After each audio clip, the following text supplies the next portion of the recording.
Proposed bill in the Alabama legislature aims to give law enforcement immunity from civil cases. This bill was announced earlier this month and is pending approval. News Leader 9's Dylan Seymour is now live from our newsroom. And Dylan, you spoke with multiple people earlier today about this House bill. How are people feeling about it? Yeah, well, Rosalind, many of the law enforcement I spoke with love the idea, and civilians, not so much.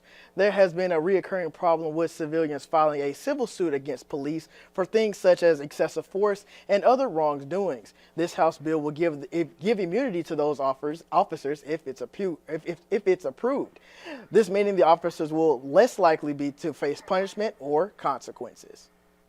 This bill is to address specific issues in regarding our law enforcement officers are subject to civil action.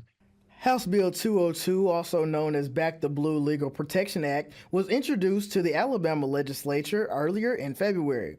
This bill would give immunity to law enforcement officers from civil suits if they were deemed to have done no wrongdoings such as excessive force. Some Alabama residents disagree with police immunity. Police aren't above the law, so why should they get immunity if they're not above the law? Even if it was for a case where they were justified in their actions, I don't think that it's still, if the other person doesn't have that right, then why should they? I feel like they leaning more towards them because, it's giving them the right to hold us back even more. The president of Phoenix City Fraternal Order of Police, Gary Leeds, says this type of legislation is long overdue and needs to be adopted countrywide.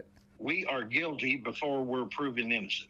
Before we were able to get body cams, it automatically was perceived that we used more force than what was necessary. I'm pleased to see this type of legislation being introduced.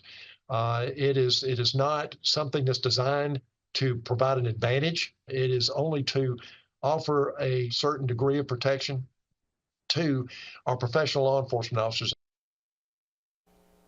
Now, Rosalind, I did reach out to the sponsor of this bill for comments, but did not hear back at this time. We'll keep you updated as this bill becomes approved or denied.